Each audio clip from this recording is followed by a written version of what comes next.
NCERT Solutions Mathematics Class 12th. So today we will discuss solutions of applications of integration. तो आप सभी लोगों ने आई होप इंटीग्रेशन पहले कर लिया होगा, तो क्योंकि इसमें इंटीग्रेशन का यूज़ होगा पर्टिकुलरली डेफिनेट इंटीग्रल, और थोड़ा सा हमें फिगर्स की शेप मालूम होनी चाहिए। पैराबोला हम कैसे आइडेंटिफाई करेंगे, उसके क्या पैरामीटर्स होते हैं, सर्कल कैसे आइडेंटिफाई करेंगे, एलिप्स कैसे आइडेंटिफाई करेंगे। तो मैं स्टार्ट करता हूँ। एनसीईआरटी सॉल्यूशन सीरीज़ है, तो इसमें मैं एनसीईआरटी के क्वेश्चंस को लेके ही एक्सप्लेन करूँगा। तो सबसे पहले आपका यहाँ पर चैप्टर ले रहा हूँ मैं, एप्लीकेशन ऑफ इंटीग्रेशन, एक्सरसाइज 8.1। तो एक्सरसाइज 8.1 का यदि हम फर्स्ट क्वेश्चन लेते हैं तो ये कहता है find the area of region bounded by the curve y square equal to x and the lines x equal to 1 and the x axis in the first quadrant. तो इसमें सबसे पहली बात ध्यान देने वाली बात यह है कि वो फर्स्ट क्वाड्रेंट में एरिया निकलवा रहा है, फर्स्ट क्वाड्रेंट। तो parabola y square is equal to x हम ड्रॉ करेंगे। तो y square equal to x जो पैराबोला है वो हमारा एक्स एक्सिस पर सिमेट्रिक बनेगा। तो इस तरीके का एक्स एक्सिस पर सिमेट्रिक पैराबोला हम बनाएंगे लाइक दिस, ये एक्स एक्सिस पर सिमेट्रिक है। अब हमारा जो एरिया अंडर कर्व का जो फॉर्मूला होता है, एरिया अंडर कर्व का फॉर्मूला होता है एरिया इक्वल टू एक्स की हम दो लिमिट्स लेते हैं, lower limit x equal to a से लेके एक्स इक्वल टू बी तक वाई डी एक्स। इस क्वेश्चन के अंदर ऑलरेडी देखिए यहां से हम y निकालेंगे, y equal to root x, और दो limits x equal to 1 and x equal to 4 already given है। तो we'll integrated in that way, area of this curve will be equal to हो जाएगा आपका integration from 1 to 4 y dx। तो y की जगह रूट एक्स रखा, root x का integration x raise to power 3/2 divided by 3/2 हो गया। और लिमिट हम इसमें लिखेंगे पहले x की जगह अपर लिमिट माइनस x की जगह लोअर लिमिट लिख देंगे। तो x को पहले 4 से रिप्लेस किया, और 4 raise to power 3/2 minus 1 raise to power 3/2, और इन दिस वे हम इसको कर लेंगे। नेक्स्ट क्वेश्चन देखते हैं, क्वेश्चन नंबर 2 यहाँ पर मार्क्ड है, find the area of the region bounded by this. Again ये पैराबोला है आपका, ये y square is equal to 9x, x equal to 2 and x equal to 4 and the x axis in the first quadrant. Again first quadrant का portion ही लेना है, जैसे ऊपर हमने यहाँ पे फर्स्ट क्वाड्रेंट का पोर्शन लिया था, ये एग्जैक्टली सेम ही क्वेश्चन है, कोई डिफरेंस नहीं है, only parabola y square is equal to 9x हो गया। तो अब वही करना है आपको। अब यहाँ पर इस क्वेश्चन में क्या दे रखा है आपको, x इक्वल टू 2 to 4 आपको कैलकुलेट करना है। पिछले वाले क्वेश्चन में x इक्वल टू 1 to 4 करना था, तो यहाँ पे हम वही करेंगे, इसको integration 2 to 4 y dx। y यहाँ पर पैराबोला से आ जाएगा 3 रूट एक्स, क्योंकि y square is equal to 9x दे रखा है, तो 3 रूट एक्स को हम इंटीग्रेट करेंगे, तो ये आपका आ जाएगा x raise to power half का integration x raise to power 3/2 divided by 3/2 है। लिमिट लगाएंगे upper limit minus lower limit. तो अपर लिमिट 4 है, पहले 4 रख देंगे हम x की जगह, माइनस लोअर लिमिट 2 रख देंगे। तो इस तरीके से क्वेश्चन भी हो जाएगा। Third one question, find the area of region bounded by x square is equal to 4y। अब x square equal to 4y जो पैराबोला बनता है वो हमारा y एक्सिस पर बनेगा, जिसकी भी पावर 2 है उसके अपोजिट एक्सिस पर बनता है, या जिसकी पावर 1 है उस पर बनेगा। तो ये x square equal to 4y में y की पावर 1 है तो उस पर ये बनेगा। अब y इक्वल टू 2 और y इक्वल टू 4 के बीच में आपको एरिया निकालना है। तो इस डायग्राम को मैं बड़ा करता हूँ, तो यहाँ ये y इक्वल टू 2 हो गया और y इक्वल टू 4 हो गया। तो ये पैराबोला और y इक्वल टू 2 और y इक्वल टू 4 के बीच का एरिया निकालना है। तो ये शेडेड रीजन का हमें एरिया फाइंड आउट करना है। तो एरिया निकालने के दो तरीके होते हैं, या तो एरिया आपका होगा, एरिया इक्वल टू होगा x की दो लिमिट लेंगे, below x axis, below curve and x axis वो होगा y dx, and below curve and y axis यदि हमें निकालना है एरिया, जैसे इस केस में मैं करूंगा, तो हम ऐसा भी लिख सकते हैं, y की दो लिमिट ले लीजिए, y equal to a to y equal to b x dy भी लिख सकते हो आप। This is area under curve and y axis. तो इन दिस क्वेश्चन जो अभी आपको दे रखा है, इसमें area under curve and y axis का हम कंसेप्ट यूज करेंगे, क्योंकि parabola x square is equal to 4y है, तो हमें this much area find out करना है। देखिए दिस मच एरिया, ये जो शेडेड रीजन का एरिया निकालना है, तो ये एरिया अंडर दिस कर्व और ये y एक्सिस के बीच का, इन दो पॉइंट्स के बीच में हम एरिया फाइंड आउट कर लेंगे। तो यहाँ पर जो एरिया आएगा वो आएगा y equal to 224 x d y लेंगे, एक्स डी वाई। तो एक्स डी वाई लेने से क्या होगा, देखिए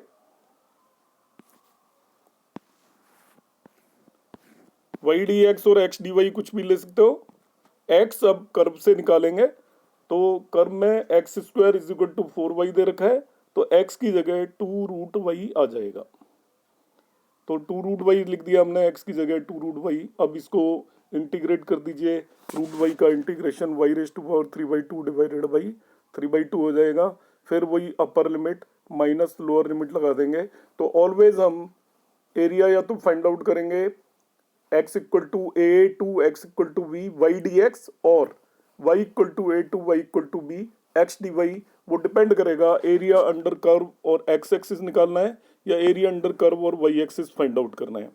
नेक्स्ट क्वेश्चन में देखिएगा, ये इलिप्स है। इलिप्स हम कैसे आइडेंटिफाई करते हैं? इलिप्स और सर्कल और हाइपरबोला तीनों में एक्स स्क्वायर और वाई स्क्वायर होगा। एक्स की डिग्री 2 होगी, वाई की डिग्री 2 होगी। यदि एक्स स्क्वायर और वाई स्क्वायर दोनों के कोफिशिएंट इक्वल है तो वो होगा सर्कल। एक्स स्क्वायर और वाई स्क्वायर में से किसी एक का कोफिशिएंट नेगेटिव है तो वो होगा हाइपरबोला, और एक्स स्क्वायर और वाई स्क्वायर दोनों के कोफिशिएंट इक्वल नहीं है तो वो होगा आपका इलिप्स। तो इस केस में यदि मैं कॉमन ले लेता, एलसीएम ले लेता 16 और 9 का, तो एक्स स्क्वायर का कोफिशिएंट 9 आएगा, वाई स्क्वायर का कोफिशिएंट 16 आएगा। दोनों इक्वल नहीं है तो हम कंक्लूड करेंगे कि ये इलिप्स है। अब इलिप्स में हम क्या करेंगे, यहाँ पर ये आपका ए स्क्वायर यहाँ पर 16 हो गया और बी स्क्वायर 9 हो गया, क्योंकि इलिप्स की जो फॉर्म होती है वो थोड़ा सा बता देता हूँ इस क्वेश्चन में। इलिप्स की फॉर्म होती है x square by a square plus y square by b square is 1। जो ग्रेटर होता है उसको ए स्क्वायर मानते हैं। यदि ये ग्रेटर है तो ये स्क्वायर है, और ये ग्रेटर है तो ये ए स्क्वायर हो जाएगा। जो भी ग्रेटर है, इलिप्स के सारे पैरामीटर्स उसी पे लाई करते हैं। तो यहाँ पे देखिए एक्स स्क्वायर के नीचे 16 आ रहा है, तो ये ग्रेटर है। इसका मतलब इसका जो मेजर एक्सिस इलिप्स का होगा वो एक्स एक्सिस के ऊपर होगा, और इससे हम a निकाल लेंगे। तो a स्क्वायर 16 है, तो a इक्वल टू 4 हो जाएगा। तो a इक्वल टू 4 होने से क्या होगा, देखिए ये पॉइंट आपका 40 हो गया। दिस पॉइंट इज 40, क्योंकि ये टोटल जो आपकी लेंथ है ये a स्क्वायर 16 है, this much is a and this much is b। a square 16 है तो ये 4 हो गया। तो ये पोर्शन आपका, ये पॉइंट के कोऑर्डिनेट हम लिख देंगे 4,0। इस पॉइंट के कोऑर्डिनेट 4,0 लिख दिए। अब देखिए बी स्क्वायर 9 है, इसलिए लेंथ आपकी b हो जाएगी, दैट इज 3। तो इस पॉइंट के कोऑर्डिनेट 0,3 होंगे, क्योंकि ये आपका y एक्सिस के ऊपर लाई कर रहा है। अब नेक्स्ट देखेंगे हम इसमें, तो अब आपको इसका पूरे एलिप्स का एरिया फाइंड आउट करना है। तो पूरे एलिप्स का एरिया फाइंड आउट करने का क्या तरीका होता है कि इसके अंदर हम एक सिंपल इस क्वाड्रेंट का एरिया फाइंड आउट कर लेंगे। ये सिमेट्रिक फिगर है, ऑल 4 क्वाड्रेंट का एरिया इक्वल ही आएगा, तो हम केवल फर्स्ट क्वाड्रेंट का एरिया फाइंड आउट कर लेते हैं इसका, और उसको यदि मैं 4 से मल्टीप्लाई कर दूंगा, क्योंकि इस पोर्शन का एरिया भी उतना ही आएगा, क्योंकि ये सिमेट्रिक फिगर है, इस पोर्शन का भी उतना ही आएगा और इस पोर्शन का भी उतना ही आएगा। तो मैं फर्स्ट क्वाड्रेंट का एरिया निकालूंगा, उसको 4 से मल्टीप्लाई कर दूंगा। अब इस फर्स्ट क्वाड्रेंट का एरिया निकालना है, तो हम क्या करेंगे, देखिए यहां से यहां तक इसको इंटीग्रेट करेंगे। इस पर्टिकुलर पॉइंट पे x इक्वल टू 0 है और इस पॉइंट पे x इक्वल टू 4 है, आप देख लीजिएगा, क्योंकि ये ओरिजिन है हमारा और ये आपका x इक्वल टू 4 अभी हमने बताया है। तो इसको हम इंटीग्रेट करेंगे 0 to 4 y dx, 0 to 4। तो टोटल एरिया आएगा 4 into 4। क्यों मल्टीप्लाई किया, क्योंकि 4 क्वाड्रेंट है, 0 to 4 y dx। y अब इस इलिप्स से हम कैलकुलेट कर लेते हैं। तो यहाँ पे आप x की टर्म को दूसरी तरफ ले गए, y square by 9 is equal to 1 minus x square by 16 हो गया। अब इससे y निकाला, that is 3 into under root of 1 minus x square by 16 हो गया है। तो एरिया ऑफ इलिप्स हो जाएगा 4 into area of this quadrant. तो क्वाड्रेंट का एरिया हम फाइंड आउट करेंगे।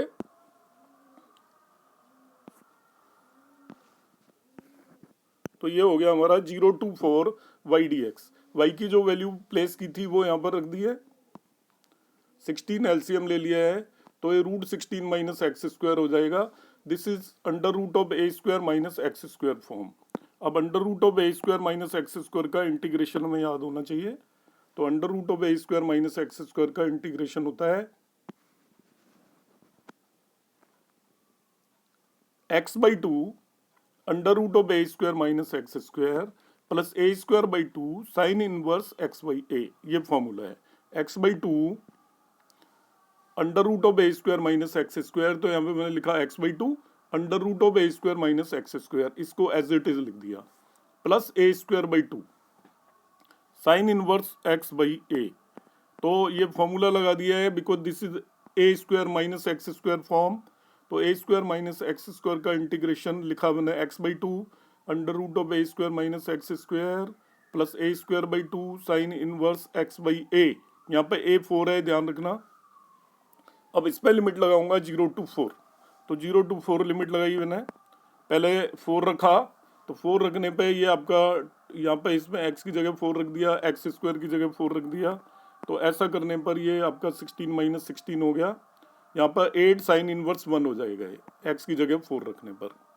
फिर 0 रखूंगा तो ये पूरी टर्म 0 हो जाएगी और यहाँ पे आ जाएगा माइनस 8 साइन इनवर्स 0। अब हमें क्या करना है, देखिए ये तो 0 हो ही गया, साइन इनवर्स 0 भी 0 होता है, इसलिए टर्म भी 0 हो गई। साइन इनवर्स 1 पाई बाई 2 होता है, क्योंकि साइन पाई बाई 2 1 होता है, इसलिए साइन इनवर्स 1 पाई बाई 2 होगा। तो केवल ये टर्म बचेगी 8 इंटू पाई बाई 2। तो 3/4 इंटू 8 पाई बाई 2 ये आपका बच गया है। That is the answer of this one particular portion. इस क्वाड्रेंट का एरिया निकाला है, पूरे एलिप्स का एरिया निकालने के लिए हमने इसको 4 से मल्टीप्लाई कर दिया है। 4 से मल्टीप्लाई करने का रीज़न मैंने आपको एक्सप्लेन कर दिया है, तो वो आपको क्लियर हो गया होगा। The next question is the exactly same, पर अब इसमें ध्यान रखना है कि एक्स स्क्वायर के नीचे डिनोमिनेटर में 4 है और वाई स्क्वायर के डिनोमिनेटर में 9 है। तो इसका जो मेजर एक्सिस होगा वो वाई होगा, और ये जो लेंथ होगी आपकी ये 0.2, 0 होगा और ये 0.0, 3 होगा। इसको निकालने का मैं एक दूसरा तरीका और बता देता हूँ कि आपको पता करना है कि एक्स एक्सिस पे कहाँ पे कट कर रहा है कर्व। आप y 0 रख दीजिए, इस कर्व के अंदर y इक्वल टू 0 प्लेस कर दीजिए।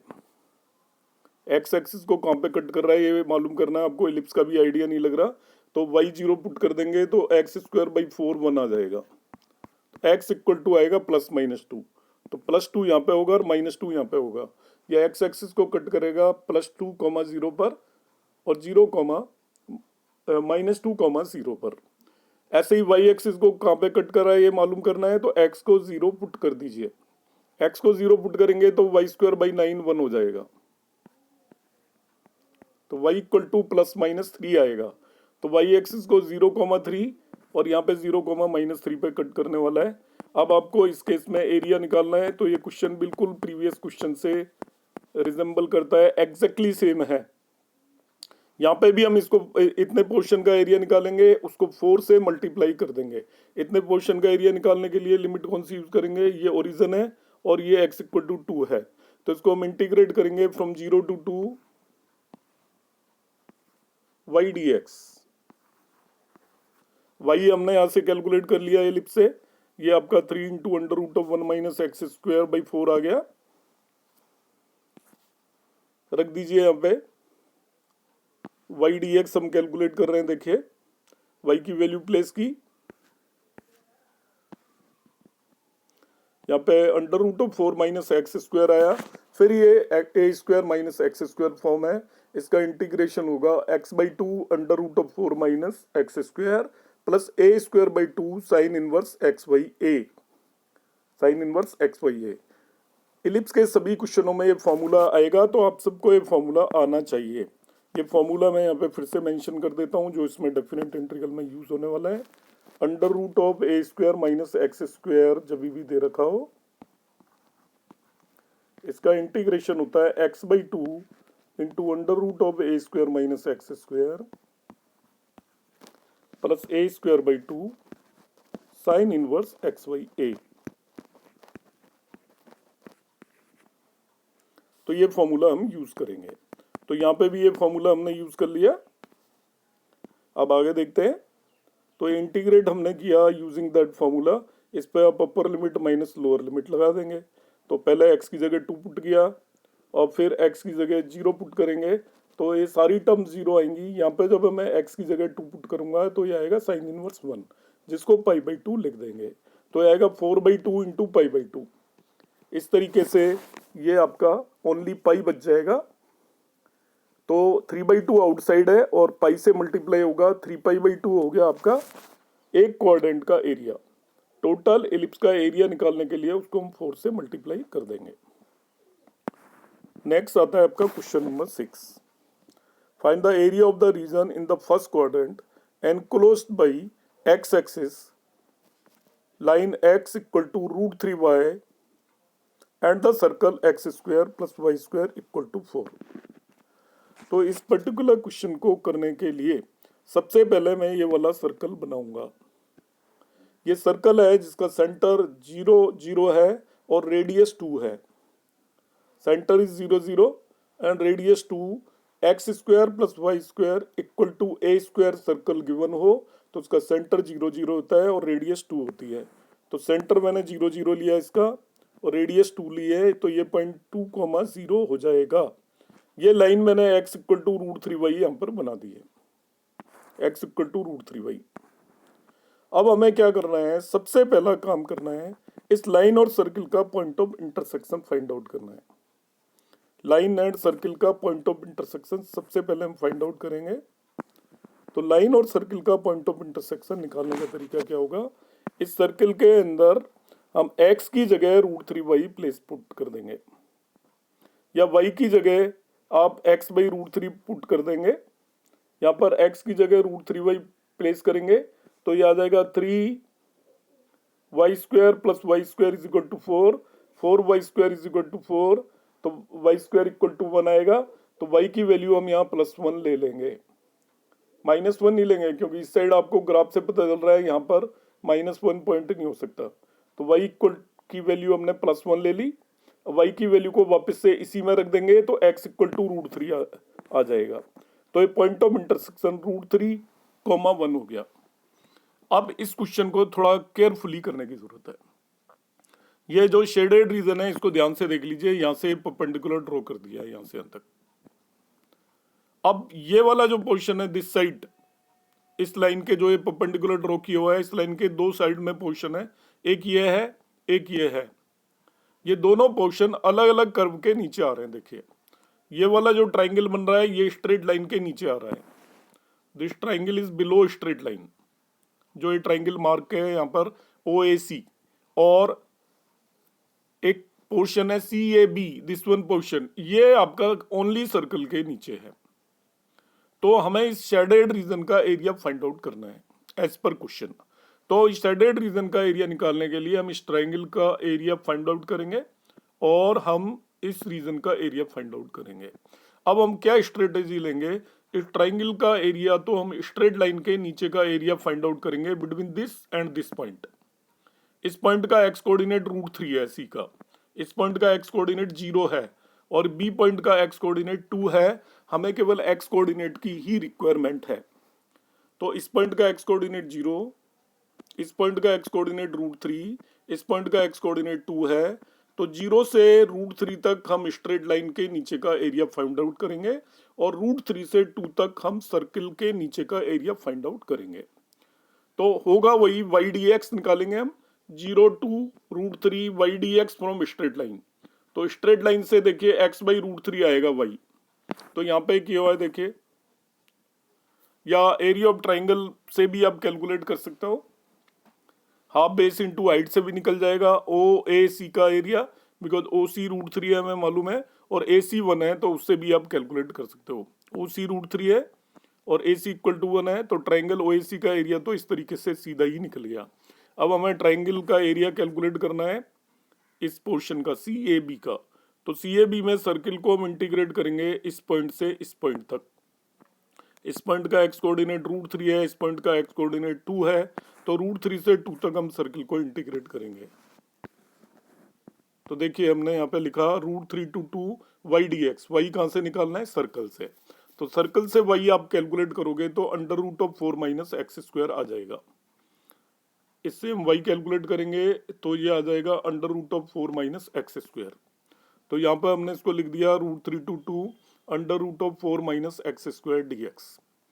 वही a² - x² फॉर्म है, और a² - x² फॉर्म का इंटीग्रेशन आपका x/2 √a² - x² plus a²/2 sine inverse x/a होता है।